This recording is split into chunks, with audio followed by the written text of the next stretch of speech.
The issue of 3R is a no-go place to touch for any politician because even if you win, you lose. Hey guys, welcome back to the Are We OK podcast, the podcast that talks about politics and public policies in ways that are relevant to you. My name is Ken Ming or Dr. Ong or Mr. Botak. Or Dr. Botak, somebody said in the comments. Many people like that name of yours, Dr. Botak. Okay, I think I'll use that more. And then we have this is Peter, Mr. Money. Last week was quite a hot episode. A lot of comments on one particular issue, but we won't go into that. How have you been, Peter? Anything new? Things are good. Yeah, over the past 1 week, been attending a lot of meetings. But I think more importantly, recently it made me realize that as a person, we should be more confident with ourselves. Because over the past 1 week, right, as we had more and more different opportunities open up, I start to realize that we sometimes actually carry more value than we think we do lah. Okay. Yeah, but was that something that somebody said that made you think that? For example, the other day I went to this meeting and the person said this one thing. Usually we don't meet our vendors, but we decided to meet your face to face. Because we are very unique. We are the very few edutainment media company in the market. Okay. So because of the unique position, right? Like all our content from REOK, Mr. Money, FAQ Show, even with Huan Kesui and like a few others are all centered around educational content made entertaining. So educating the public in a way that is easy to listen to. Yes. That's good. Hope that we can have more of these kinds of engagements and interactions. That's right. Including maybe some sponsors for the show. That's right. Yeah.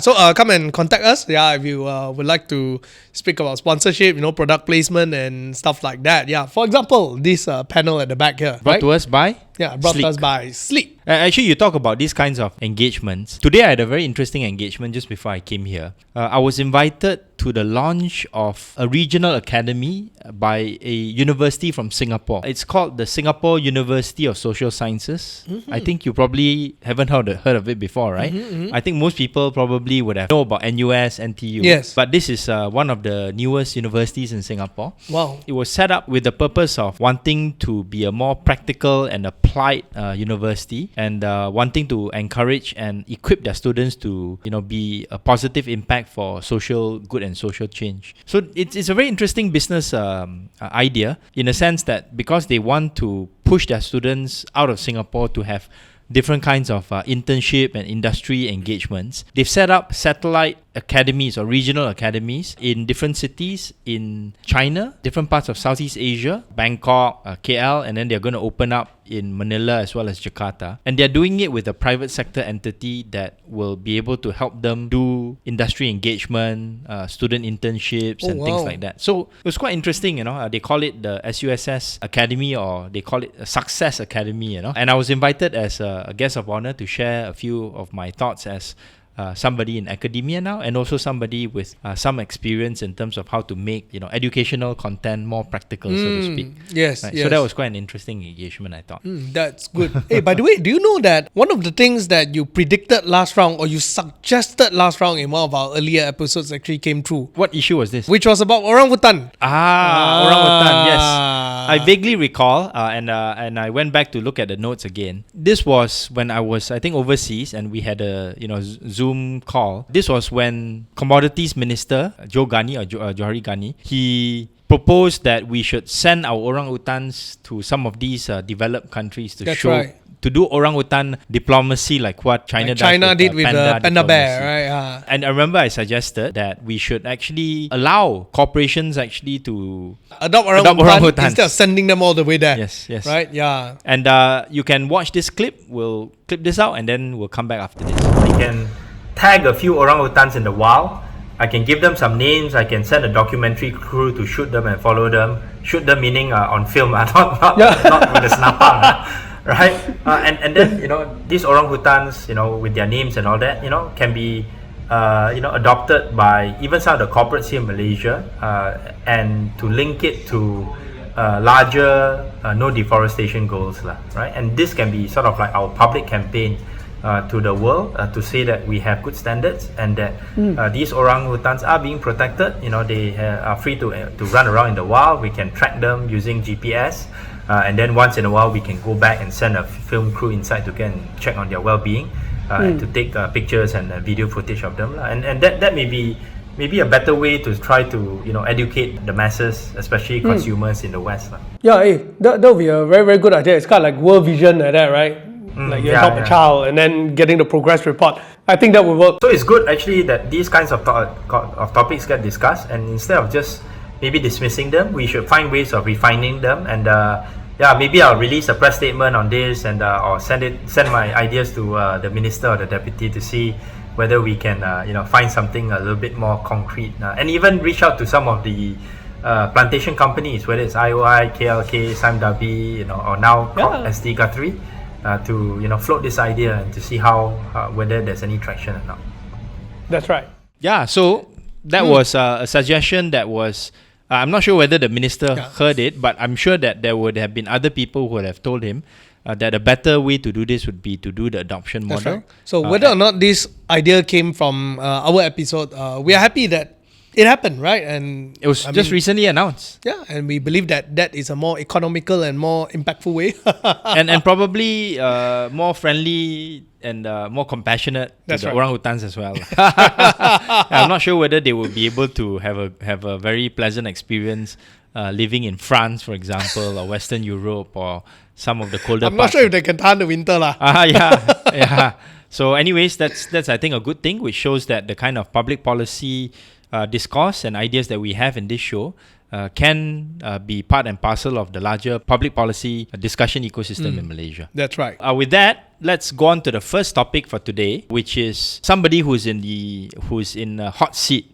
None other than our former Prime Minister, Tan Sri Muhyiddin Yassin, or Muhyiddin Yassin, as some people still call him. And this was over speech he gave in the recently concluded Nenggiri by-election in Kelantan, where he brought up the issue of him having enough statutory declarations, or SDs, 115 specifically, to put him in a position to be named as Prime Minister after the 15th general election. And he alluded or said that, he doesn't know why the then Agong, the Sultan of Pahang, did not appoint him as Prime Minister. Right. So this thing really blew up. The Tengku Mahkota, Tengku Hassanal, Crown Prince of Pahang, even issued a statement to say that he was very, angry, and he felt that this was not becoming of a former Prime Minister. And now the police are investigating Muhyiddin. So I just wanted to ask you, Peter, was it surprising to you that Muhyiddin would want to bring up this issue that's almost 2 years old? When I saw that, I was thinking of myself like, why did he even bring it up? The issue of 3R, and especially the royal, is a no-go place to touch for any politician, right? And even for normal people. Why? Because even if you win, you lose. Like, why you want to touch this, right? Regardless of whatever it is, you bring it up. Number two is already so far behind. I don't see why, for any reason, he should bring it up, and I can't see any benefit. No upside, right? No upside. It's almost like you're just walking into a trap. I can't even get whether did someone bait him to say that, or was it taken out of context?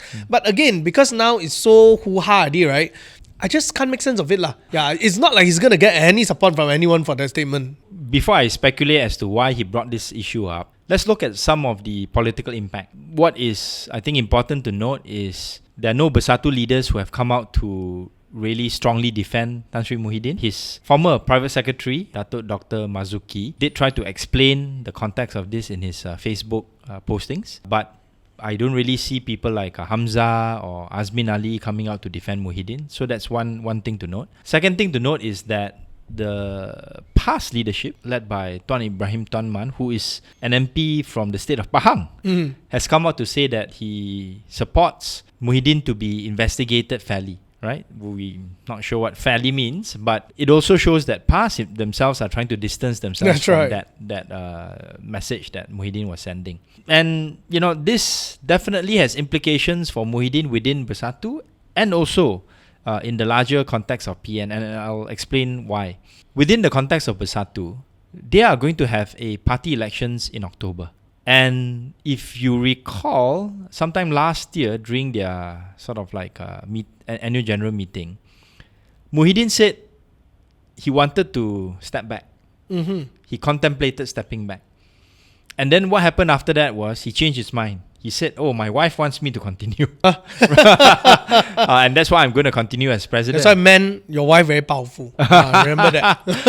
I am not sure whether that was such an astute move, given the fact that the former Prime Minister before GE14 rather, had a wife who got him into a lot of trouble, right? So I'm not really quite sure that was a right narrative for him to take, but I definitely can feel that somehow Muhyiddin's grasp on power within Bersatu is slipping a bit, and this faux pas by him could be used by one of the leaders within Bersatu to potentially challenge him for the position of president. Usually, Malay politics in this kind of situation is a lot of cloak and dagger, in the sense that you do not come out openly to go and attack the person that you want to replace. You send others to maybe test the waters out a bit first and whatnot. We haven't really seen that happen yet. But somebody like Hamzah Zainuddin, who is also the leader of the opposition, That's right, and was slated to become a deputy president of Bersatu, he's somebody that could potentially benefit from this. Another person that maybe could move up the ranks, although he's probably not senior enough in Bersatu or not long enough in Bersatu to really challenge Tan Sri Muhyiddin, is Azmin Ali, right? And we can I haven't heard the name for a very long time. We can talk about that later. And that's Bersatu. In the context of PAS, if let's say, for the sake of argument, Muhyiddin continues to be president and he's not challenged because the time is a bit short, PAS may then think of, look, you have a candidate that, even if let's say we win enough seats, may not be acceptable to some of the royals, right? Because of what he said against the Sultan of Pahang. Then why not propose a PM candidate themselves? Right. Yes. Right. So that could be also another impact of what Muhyiddin said, and the kind of investigations that are likely going to be carried out against him, maybe even charged. Right. So that's the political implication. Now we go back to the question of, why is it that Muhyiddin will want to bring this issue up almost 2 years after GE15, right? And my speculation is as follows. When you have been to the top, and when you could potentially have gone back to the top, meaning take the position of Prime Minister, that is something that really occupies a large part of your headspace. If you think in terms of Anwar Ibrahim himself, before he became PM, there were different kinds of actions and things that he did, and I won't go into them in detail, that suggested that he was very, I would use the word, obsessed about becoming Prime Minister, right? For Muhyiddin, I think the issue that's plaguing him is, I was so close. If the 115 SDs could have been recognized by the then king, then I should have become Prime Minister. And if that was the case, I would not be facing all these charges, all the pressure that PMX is putting on him. I won't be facing the kind of demands or the kind of requests for help from my MPs who are not getting any constituency allocation. My party is in a weaker position because we're not able to raise funds. Our accounts have been frozen and all that kind of stuff. If only I had gotten recognition for the 115 SDs, things would have been very different. And I think that is the kind of thinking that he has. He doesn't say this out in Parliament, but when there's an opportunity for him to speak it out in a public setting, like in a ceramah, in a by-election, I think that's when you meluahkan perasaan. Right? Similar to how, I'm not sure whether you've been watching the Democratic National Convention that's been taking place this week. It's like how I see Michelle Obama and Barack Obama suddenly coming out, guns firing, whacking Donald Trump left, right, center. Right? They have been holding a lot of this back. Now they have an opportunity to show, and perhaps this is something that Muhyiddin has been holding in. So my question is this, right? When you, as a political commentator and also as a analyst these days, right? Yep. Do you think this whole situation was kind of intentionally set up, or do you think it was just a genuine mistake but got caught on? Because based on what was mentioned just now, I wouldn't be surprised if that has been occupying his headspace. He would have mentioned it time to time over informal conversation or maybe over certain smaller occasion, but it wasn't picked up. So will it be something that in a way could have been a setup, or somebody sabotaged him? Somebody suggested that this is a good topic to highlight. and then media highlighted it and gained traction, then automatically run by itself off the mill. Then now, we have an opportunity to, enter into this. Like you say, it's a cloak and dagger thing, right? So, what are your thoughts about this? I think Muhyiddin, being an experienced enough politician, he should not be so easily set up, right? So maybe I put it to, he got no other issues to talk about during the by-election drama. Then he comes back to this. He's not going to talk about, my development plans for Nenggiri or Gong Musang, right? Or his track record as Prime Minister to help develop Kelantan because timing was too short. So run out of topics, you talk about this, and that's something that he, is concerned about, and he's got a lot of things to share, or meluahkan perasaan, feelings to share. So that's what came out lah. So chances are it's just a genuine slip of the tongue and genuine strategic mistake.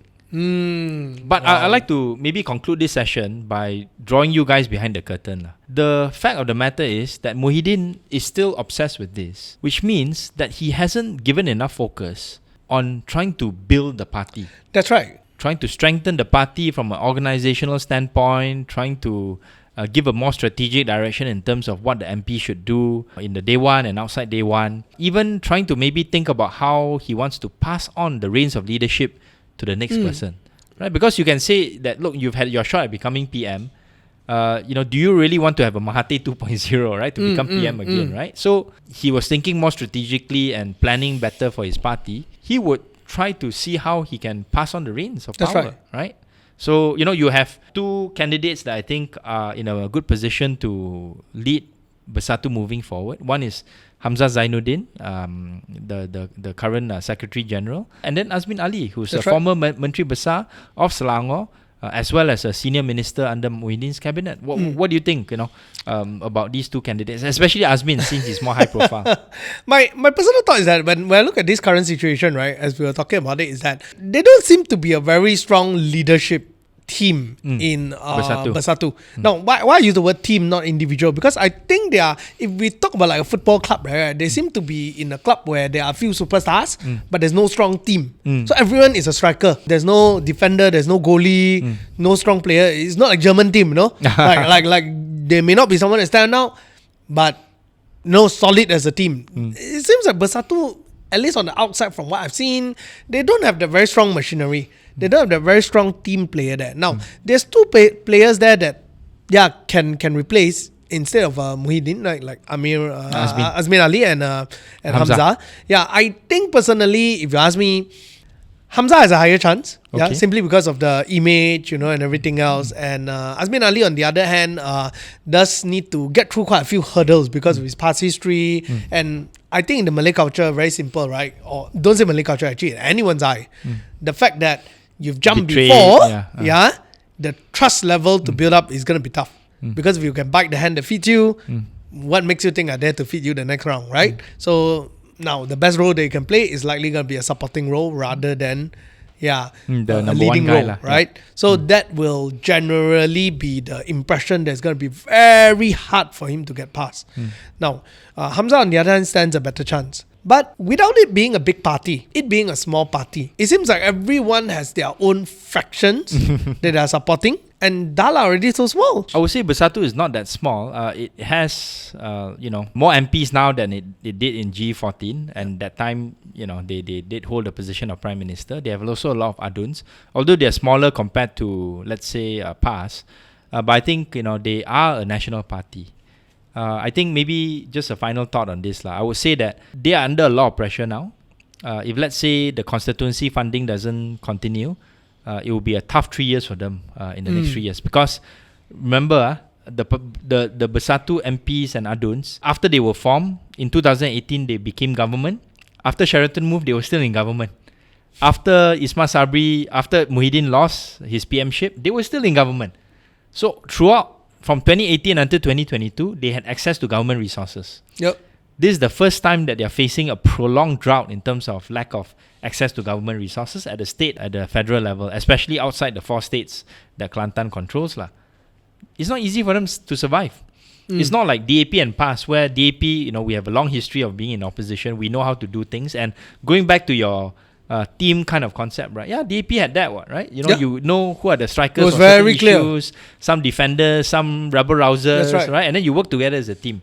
Right? PAS, maybe not so public, but they do have a very strong machinery on the ground, right? Can see once they operate, it comes out one. Correct. Yeah. Bersatu, you don't have that. Don't have. Yeah, and then you have a leader who is still harking back to when he failed to become prime minister 2 years ago. He cannot move on from that. Right? So, if you're Bersatu, then if you're a Bersatu supporter or Bersatu leader, I think there's got to be a rethink there in terms of how you want to move on and position yourself for the next 3 years. Yeah, I think eventually if this keeps going on longer, PN will be just called PAS lah. Yeah, I think PAS wants Bersatu to be there, but it doesn't want Bersatu to be too strong lah. And then that's probably a topic for a separate conversation. Be right back after this with our second topic of this podcast. Welcome back to the Are We OK podcast for the second topic that we're going to talk about today. So we talked a lot about Bersatu and PAS before this. Now let's switch our focus to UMNO. So UMNO just won a good victory in Nenggiri. They managed to flip the seat from PAS to UMNO, although this seat is located in Gua Musang, which has traditionally been a very strong seat for UMNO, led by long-time and long-term MP Tengku Razali, who lost in this seat in the recent general election. So one of the things that I think is quite interesting to note about how people try to spin the narrative of this by-election result is that, especially the PN guys, people like Wan Ahmad Faisal, for example, the MP for Machang, he said that, this shows that when UMNO campaigns without DAP, UMNO stands a better chance of winning. And when UMNO campaigns without Rafizi, UMNO stands a better chance of winning, right? So, when I sort of share with you this kind of reaction or this kind of spinning, what is your response? I thought it's quite smart. Probably he read Sun Tzu Art of War. If you can't win them, right, at least you plant some seed of dissent. Make them fight among each other. So I think he got rid. So I think that's a very smart political move. But on the other hand, also, the way that it's being brought up may not be very high level. To me, it's a bit like, Cantonese have this saying, Ti tou tou yu lo fan za sa. So the translation is that when you fall down, you pretend that you didn't fall down. You actually was there. You were there to grab some sand, and then you say, this is the purpose of me falling down, so to speak, right? And I think this is sort of like, I lose. Now I've tried to find a way of trying to win back, so to speak. I don't think it will be very effective, but I think what is more important is the upcoming by-election in Makota, which is located in Johor, in the parliamentary constituency of Kluang. That is a DAP held seat, and like we said last week, is going to be contested by UMNO.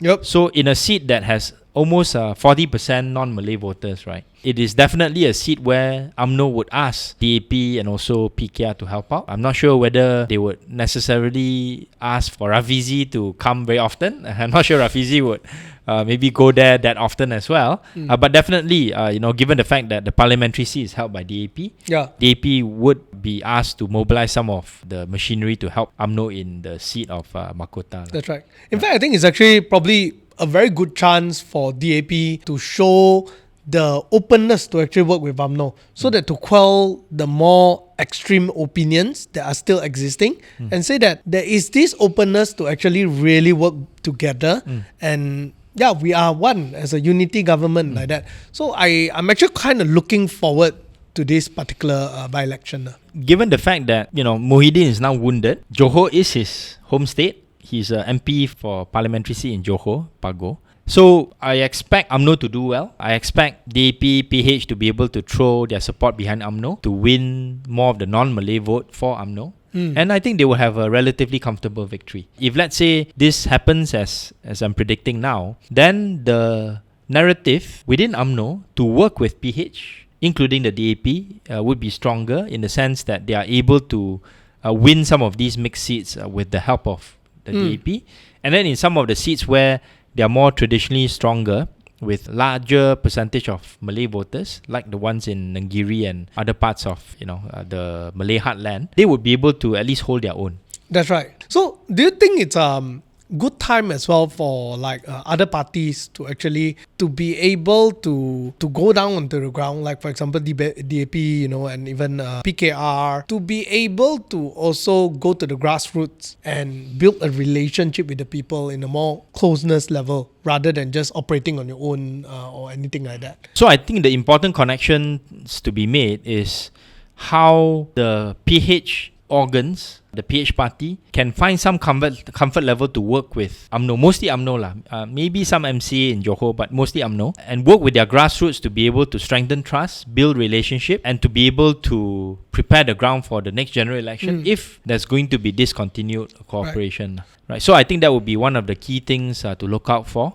And if let's say that model works, UMNO would be able to bring this narrative back to their own grassroots and say, That's right. You see, this is an electoral win-win for everyone. That's right. Yeah, So who do you foresee are the people who are most likely to work together? Because over the years there, I think you would be able to give some insights on like, if this person and this person work, I think I can work together like that. Yeah, so I think UMNO is quite fortunate in Johor in that the MB on Hafiz, who's also named as the equivalent of the Johor state chair lah, for UMNO, he's somebody that works quite well with the DAP. And DAP under the leadership of Liu Chintong, who is the DAP state chairman, he also works quite well with Aun Hafiz. And I think given that kind of relationship, definitely it will be a relatively harmonious campaign in Mahkota lah. Yeah. Maybe some small things here and there, but that's expected in any kind of organizational kind of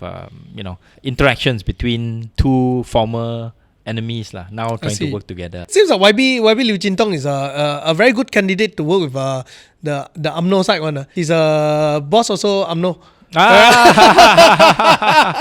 He's very good at working in the progressive UMNO side. It seems like that. Yeah, I think Chintong, based on my interactions and engagements with him, is somebody that circulates quite widely lah, meaning he talks to different people from different sides, and he's somebody that is seen by others as a person who is quite genuine. And wanting to come out with win-win outcomes as far as possible. Yeah, I think he's one of those that, from what I've seen every time, is that his speeches and the things they do, like he doesn't emphasize a lot like where you're from, but rather it's like what we can do together. Like what we can do together, establish, let's do it like that. And he stays clear of some of these politics of identity issues, culture wars and stuff like that. He talks more about the economy, second economic takeoff. He just released a book compilation of his essays on the second economic takeoff, how to raise wages, how to bring in better FDI, and he's like a Chinese version of you lah. Speak Chinese version of you lah. Oh yeah. He's like a speak Chinese version of you. He's definitely much more experienced and much more globally engaged. I'm a bit more of a nerd lah in that sense lah. But yeah, definitely an asset to the unity government and to the party lah. Yep. Be right back. Welcome back to the third segment of today's Are We OK podcast, and we dive straight into the topic of the civil service pay increase that was announced by the Prime Minister recently, with more details compared to the one he announced in May. So generally speaking, those who are on the lower scale of the salary scale will see as much as a 15% increase their base salary, and for those at the higher end, they will see an increase of about 7%. So in total, this is expected to cost the government an additional 10 billion ringgit a year. So the civil service remuneration, when you talk about just wages, don't talk about pension funding first, is about 95 billion ringgit out of a budget of about 300 billion. So it's about 1/3. So I think it's good. While it's good that the civil service pay is increased, because can you imagine if let's say you tell your staff, there's not going to be any increment for like 15 years. They would probably just leave, right? Yeah. Right? Yeah. So, it's been a long time, since the last civil service pay revision. So it's good that has happened. But then I think my question, and also others would be asking, is, this is in anticipation of increases in December and then later January. It will cost the government an additional 10 billion ringgit for 2025 and then even more moving forward. How are you going to pay for this? That's right. Right, and it's not just the payment for the remuneration, the salary for the civil service, but once you raise that kind of salary scale, right, you also have to increase your pension payment. That's right. Yes, for some of the newer civil servants, I think starting this year or next year, they will be on the EPF scheme. So no pension obligations lah. But for those who are still there, and this will be the majority of the civil servants. Yeah. Yes. A big chunk of them. Yeah. Yes. They will be on this. They would have added pension obligations, which totals up to about 25 billion, if I'm not mistaken. And this will add to it, right? So, we have QAP there, but QAP is also not fully funded by the government. They have about 180 billion in assets. They actually need about 300 billion average agak-agak to be able to fully fund the pension obligations. With this increase in the salary, that 300 billion that QAP needs will be increased as well. We don't know how much, maybe 350, maybe 400, which the government has to slowly pump in, right? So I think all these issues are issues which needs to be answered. And of course, if I throw it to you, Peter, what is the one thing or one area where the government can do from a policy perspective that can help them raise 10 billion ringgit, if not more? Subsidy rationalization. Yes. Yeah. Especially for petrol, right? Yeah, that'll be the most immediate place that they can see that money coming in. So this, glad to say that the economic advisor to the Prime Minister, who is in the Prime Minister's office, who also is the Chief Strategy Officer for EPF, he's taken, of course, leave to be seconded to PMO, Hisham Hussein. He has come out to say that the government wants to do petrol subsidy rationalization. The question is only when and how. What is the mechanism?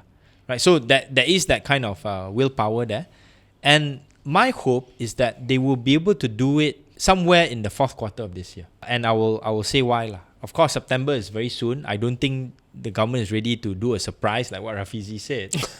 But fourth quarter, I think, could be a good time for the following reasons. Firstly, you have a situation where the ringgit has strengthened quite a bit. Right, so the notion or the fear of imported inflation will be less because once you increase the petrol price, right, inflation is going to go up, right? So the strengthening of the ringgit actually helps you, with that kind of fear. Second thing is the U.S. Federal Reserve will likely reduce their interest rate starting in September. Yep.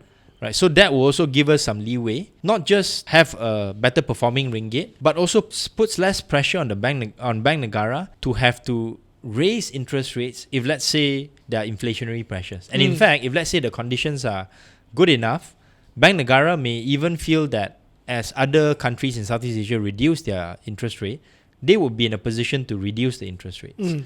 Of course, this has to be properly aligned with the government in the sense that the government would announce certain policies, then Bank Negara would look at it and then they would respond appropriately. And also, if you do it in the fourth quarter, whatever you announce in the budget for next year, you already can say, I'm going to save this much from petrol subsidy rationalization. Then you can do better fiscal projection for your 2025 budget. Because if you don't do it this year, right, you announce the budget, people are not sure when you're going to introduce the petrol subsidy rationalization. So you don't know how much you're going to save, whether it's 10 billion, 20 billion, 30 billion. And more importantly, you don't know how much of this is going to be returned to the people, how much of it is going to be spent in other important areas. Some of it, of course, will go into the civil service salary increase. And as long as these kinds of uncertainties are not addressed before this year, right, you will have a lot of questions that investors will be asking with regards to the credibility of the 2025 budget, right? And maybe just to finish before, I want you to, invite you to share. Many analysts, many houses, especially of those foreign banks, they are looking at Malaysia now for a few reasons. Firstly, we already showed that we have the political will to take away the diesel subsidy, the general diesel subsidy, replace it with the targeted subsidy. So that's good in the eyes of these institutional investors, these banks that monitor our equities market and all that. Secondly, because of some of the turbulence that's happening in the region, whether it's leadership changes in Thailand, Vietnam, Indonesia, Malaysia is seen as a bastion of stability. Yep. Right, so we have that momentum with us. If let's say we can show that we can do this petrol subsidy and do it in a way that is responsible, fiscally responsible, and also responsible to the affected groups, then I think the interest in terms of investing in Malaysia would increase even further. That's true. What do you think the government will do in the end? I think when it comes to this, firstly, when we look at this increase of wages, right, I totally agree with it. I think it's actually a good thing. I always believe that one of the models that, again, Singapore did well is that they paid well for civil servants. I mean, think about it, right? If you want to attract the best talents, and the most complicated organization is probably the government. You need the best and bright minds. Yeah, so if you, and best and bright minds, it's either they are super sacrificial or either they have some other purpose. If not, they wouldn't go into government service lah. If the money is all good lah. So having the money there as well, it actually brings people in and they are able to do their best job. But more importantly also, it removes the need to have those little Napoleon or corruption cases and so on, right? Hopefully lah. Huh? Yeah, at least you're less motivated lah. You know, there was this particular thing that I remember in one of my videos I talked about it. Imagine if you're a police living in KL and you're being paid only 1,500 ringgit. It's going to be hard to not feed your family lah. And you're going to be susceptible to... That's right, right? Yeah, so it's going to be tough. You're going to go and... You're just putting them in a very, very difficult position. So I'm totally with the part of increasing the salary. But there are two things that, in my opinion, needs to come together. I guess number one is a more proper performance appraisal and career development plan, which very often, when I speak to many government servants or civil servants, that is something that's rather unclear. A bit missing lah. A bit missing, yeah. Yeah, clear in terms of by paper, but in terms of execution, not so clear. Yep. Yeah, and it seems like I mentioned before also, like they mentioned to me that it's either you get full mark or no mark. There's no in between one. So and once you don't get the marks, full mark, your appraisal, if you drop below 80 or something like that, you are penalized one. Yeah, you get almost as if you are sort of like blacklisted. That's right. So it's very weird, and you're not even given training. So I think there are a lot of gaps there. That's the first thing. So, and the second thing is about paying for this, right? Like you have mentioned. I'm actually pretty happy that Nurisham is there. Yeah, because he's. I went to some of the talks in EPF and he was there. And he's a very smart guy, very intelligent guy, very strategic, very measured. Very measured. Yeah, you can see he knows what he's talking about. And I hope that he's able to help with the strategic planning of this area. And like you say, I think ultimately, in order for Malaysia to be much more sustainable, and again, less from the policy perspective alone, but more of a right-yard perspective. Just the same as I was having a conversation with my team today. In here, no matter how hard we work sometimes, when we get out of Malaysia, we are poor because of the nature of the ringgit. And we are seeing an opportunity in time right now where there is a chance that as a country, we can move out of this middle income trap and be more established as a nation. So even if our lifestyle here is quite moderate, you can go to another country for a holiday and you will be able to enjoy because your exchange is stronger, and stuff like that. Ultimately, yes, I don't expect people to reduce their prices for hawkers and so on. But in the long run, the increase also wouldn't be so bad. Because in a more logical perspective, let's think about it this way. The person selling wonton min, they can't help to increase their price. Why? Because if they don't increase, they go outside and eat another person wonton min, it's going to be more expensive. And all these are because of Malaysia as a nation, as an economical, how do I say? Our structure. Our structure, puts us in that position.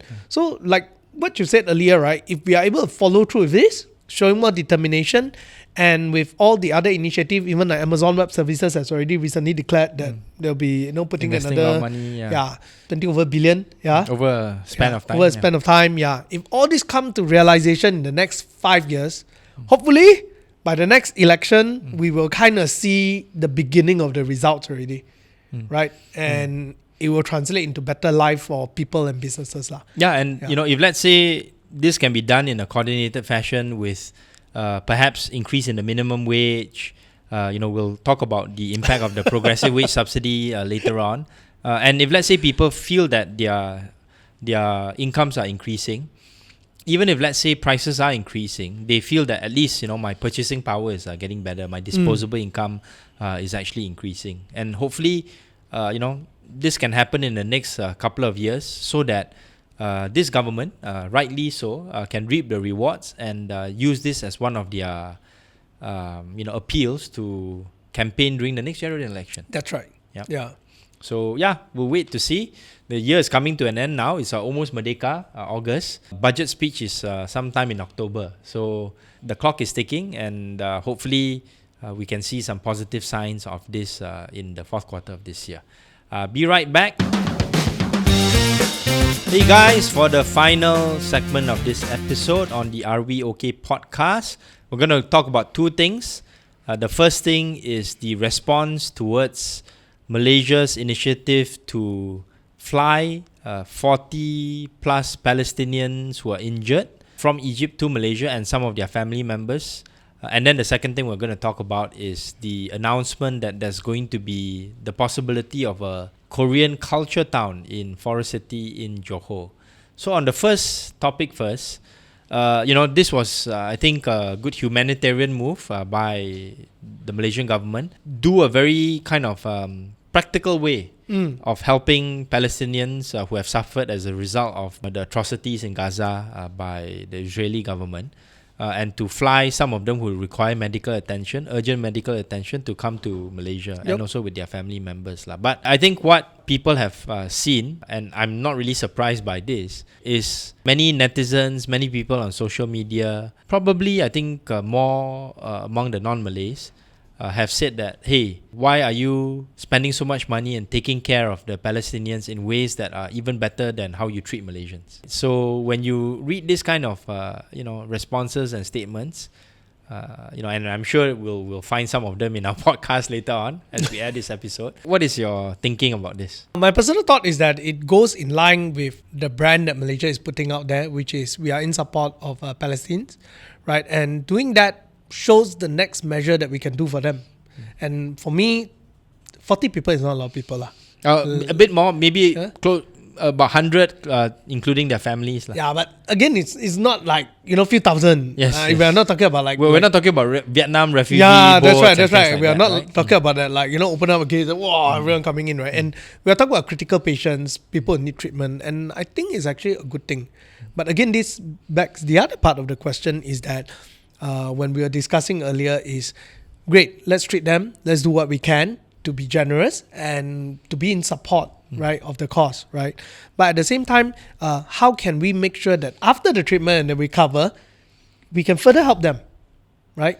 And that would be a question that opens up another zone of things where it goes beyond just Palestine, but rather the treatment of refugees in Malaysia itself. Yeah, I'm just going to put this out there, and then I want to seek your views on this. There's also been similar negative responses when Prime Minister and the Higher Education Minister announced that we're going to set aside certain scholarships for Palestinian students to come to Malaysia, to study in Malaysia and things like that. And, some people are saying, hey, you are not even allowing some of our own Malaysians into certain courses. Why are you giving scholarships to foreigners, right? So when this kind of situation happens, right, what do you think is the motivation behind some of these comments? I wouldn't want to guess what's their motivation, but I would say that generally this reminds me again of I guess both American or Singaporean or countries or even Australians, right? I've heard very similar comments. Why do you give scholarship to overseas people who are not locals and allowing them to build a career here, or you seem to be treating them better, just like how Singaporeans complain about Malaysian, Australians would complain about Asians and in America it's the same. But I think if you look at the overall long-term perspective, my personal opinion is always, I think as a country, being able to attract great talents and giving other people opportunity to come in is always good, because that is how a country improves. Yeah, we have a vibrant, human talent development ecosystem. That's right. But it's also valid to a certain extent what they say. I understand their concern I think this is something that is questioned and a challenge that's being faced by countries all over the world. When you have, immigrants coming in from different parts of the world who may not be seen as, people that we would want to invite, depending on where certain groups are coming from, right? So you had situations in Germany, for example. At first, they were very welcoming of the Syrian refugees, but when they realized that, it's going to be a strain on our social services and our financial resources, then there was pushback. And I think this is also part and parcel of the larger challenge we face, whereby many people feel as if they are victims of economic circumstance and political circumstance. So if let's say you're non-Malay, you're let's say non-Malay, non-Bumi Putra, you're Chinese or you're Indian, you feel that the system is stacked against you. You feel that you're not getting access to scholarships. You feel that you're not getting access to a lot of the assistance that the government is giving out. And when the government goes out to help these Palestinians, it almost seems as if it rubs salt into the wound. Right? So that's one. And then if let's say you're from Sabah and Sarawak, you'll be like, I have to travel, a few hundred kilometers to go to the nearest hospital.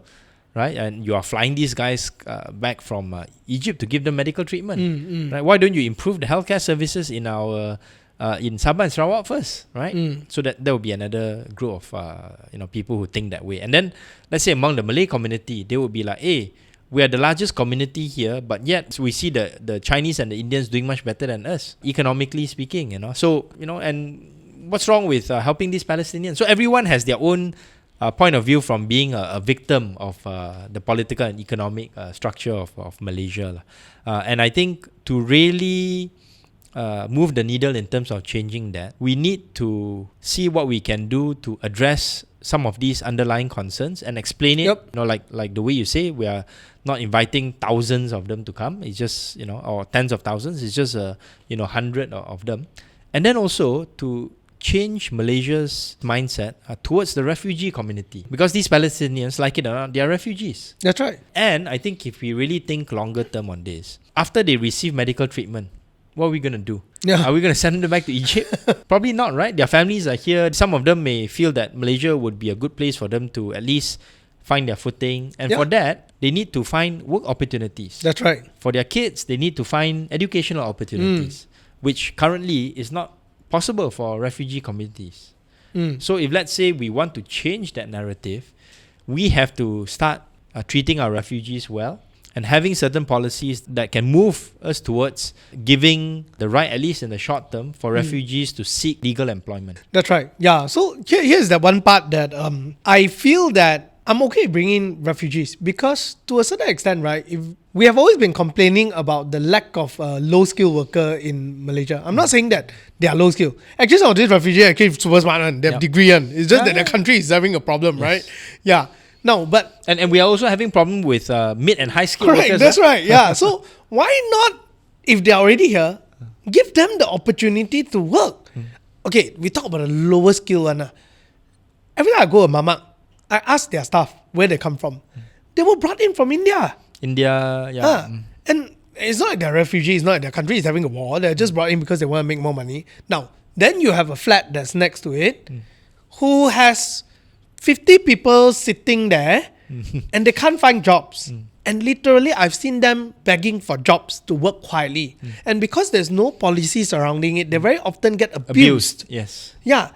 And people are already hiring them. Yeah, I've seen them doing haircut, doing menial work and so on. And some of them, when I ask them, what do you do? Hey, math degree holder, speak proper English. I feel like we should have some sort of a policy surrounding this to actually make full use. Get them to be productive. We have heard these kind of things in America, right? When refugees go in and they even join like swimming teams and end up winning Olympic gold, Yeah, why can't we create the same story for Malaysia? There's Rohingya community, there's Palestinian community, all these kind of people. Make full use, rather than putting also a barrier, exposing them to more vulnerability and stuff like that. Yeah, and I'm glad that the NGO community and some former MPs, including Maria Chin, who's the former Member of Parliament for Petaling Jaya, she and a few other people in the activist community actually came out with a statement to say, we should not have this kind of adverse reaction. We should be more open. We should be more generous. And quite a number of MPs actually signed up for this to support this statement, including my successor, the MP for Bangi, Sharizan Johan. And I'm glad that there are saner voices out there speaking with a voice of reason. Okay, pivoting to the last topic, a bit of a sort of like a very big shift. We go from the Palestinians and the refugee community to K culture.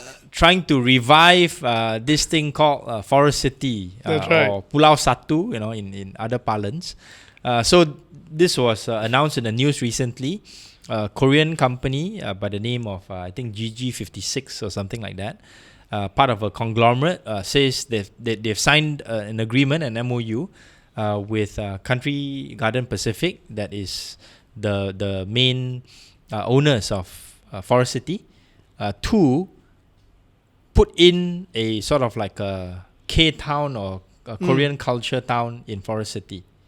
We don't know the details in terms of how much is going to be spent, who are the other investors that are coming in. But from a concept perspective, is this something that you approve of, have some concerns about, or not a good idea? What do you think? I think it is actually a good idea, because I've met a few Koreans here, and then I found out that actually, apparently, Malaysia is one of the top business destination for Koreans because we actually have a very thriving K culture. Korean cosmetic is a hot sell among all the other country in this region. We beat even Indonesia. So actually, it's a thriving business environment for Koreans. And we have good education system here. That's right. Good private schools. Yes, and the people also love Koreans, right? Annyeonghaseyo, the K-drama, you think And of we have View, good golf right? courses. Yeah, golf courses. Yeah, always I play golf, I see Koreans, right? Yeah, so I think personally, when you have a K-culture town and then you can build a more stronger Korean business environment because it has been informally strong anyway. You go to Mont Kiara, go Ampang, it's been informally strong anyway. Yeah, just make it more formal. Then specific destination like this, make it a cultural sharing hub even, whatnot. Then regions, countries around this region can even make this a destination to visit for that purpose. I mean, I'm all in support even if they say they want to build a Korean university here, I think people will come now. Yeah. So you actually bring up a very good point in terms of the kind of attractiveness of Malaysia to Korean investors and also Korean families. I know Korean families sometimes who have decided to send their kids to study here. The wife is here, but the husband works somewhere else. Right? Yeah. Because they like the atmosphere in Malaysia and also not as pressurizing as in Korea. And I think one important note to make is for this particular investment proposal, it will be able to shift the narrative that Forest City was built primarily to house Chinese nationals who have bought houses here in the past or bought units here in the past in Forest City. And if let's say that narrative can be shifted to one that is more diverse, having Koreatown, having maybe other kinds of investments from other countries, then it will change that narrative. That's one. Second thing is, I think Koreatown or by itself or K culture town by itself will not be sufficient to revive Forest City. Yep. There needs to be other initiatives, and I think that some of the things that can be put on the table or implemented from a policy perspective through the Johor Singapore Special Economic Zone can be probably even more helpful to Forest City. So, for example, if let's say the government were to make a decision to say, okay, we have a one-stop shop to process all sorts of business approvals, whether it's at the local council level or at the federal level, and then we put these processing centers, including customs and other things, we put them in Forest City. Yeah. Right? We want to encourage another kind of Labuan offshore setting from a financial services perspective. We put it in Forest City. Yeah, I think that's kind of on the way, right? Seems to be. Looks like the pre-signs are there with the duty free, those kind of things. Yes, correct. So I think we're moving towards that direction. Of course, duty free, you can have places like Lumut and this Langkawi, they are duty free, but they don't have the financial services ecosystem. Whereas Forest City, because of proximity to Singapore and all that, can be, that can be put on the table, right? Of course, the authorities need to figure out how this will complement or compete against Labuan. So that's one. And then we've also read recently that there are some banks in Singapore, for example, I think DBS was mentioned, wanting to locate some of their shared service processing and centers of excellence in Malaysia. That's right. And that could be put in a place like Forest City with the right incentive structure.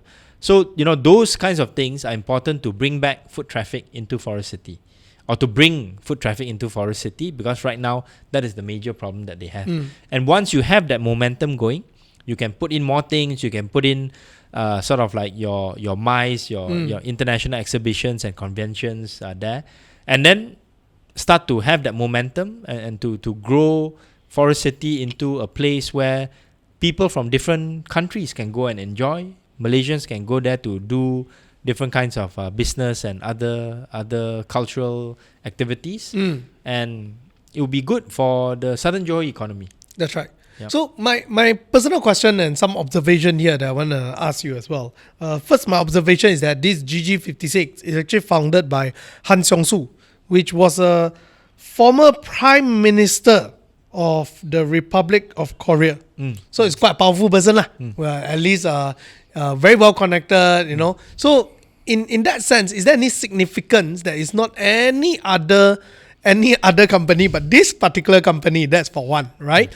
And number two, you being a think tank, currently part of the think tank of Jacob, what are some of your opinions, or what are some of the things that you can shed insights of the collective effort built Johor's SEZ? On the first part, when I look through the board directors for this company, it's quite interesting to note that they have, like you say, some high prominent, very public figures. They have a board that is comprising of Koreans who are, well known in Korea. I saw some of their designation. And they also have an international board with people from different countries. So it seems to me that they have this good mix. Whether or not their financial backing is strong enough to be able to undertake this project, we'll have to wait and see for the details. But it doesn't harm to have this kind of people that are part of their ecosystem. So that's one. Second thing that you brought up, for the benefit of the listeners, I was appointed as a council member for a think tank called Cerebrum that was established by JCOP, which is a sort of like the corporate arm of the Johor state government, which has a lot of interest in property, in land development, in plantations, in the ports, industrial parks, right? So, they are definitely interested to see how they can play a role in the Johor Singapore Special Economic Zone ecosystem, whether it is from higher value added industrial parks, better quality property development, bringing in more services to invigorate the service sector, the startup kind of ecosystem in Johor. All these things are good ideas that can be put on the table. And of course, just want to emphasize that the role of the think tank is actually to encourage more discussion and encourage more sort of like intellectual and academic deliberations and exchange of ideas in this area. So that's the role I'm playing. When I bring up all these suggestions, that will also be something that will channel to the people who are in positions of authority within JCOP. So hopefully we can grow that ecosystem, bring more ideas, and hopefully some of these ideas can be implemented in meaningful projects. Can I suggest the first idea, which is that since Korean is coming in there and trying to establish a K-culture town, right? Can we have a Korean cultural and art university? Because Korean's art and music is one of the top in the world, tip top. And I think that if they have that as a university here, whether is it jazz, their music is actually damn good. Okay. I think there'll be a lot of sign-ups. They'll attract a lot of people. So we have Xiamen branch campus here in Malaysia already. We have a Japanese university having a branch campus here that's currently housed within University Malaya. Why not have a Korean university or some sort of a higher learning institution to be placed in the Johor SEZ? If not, the Forest City. Yeah, right. So we can maybe even have a Malaysia version of Blackpink one day. Okay. I think already got dollar. Okay. Make sure different cultures lah. Yeah, correct. Because Malaysia really loves this Korean culture thing, Exactly. So I think there's already a keen interest there.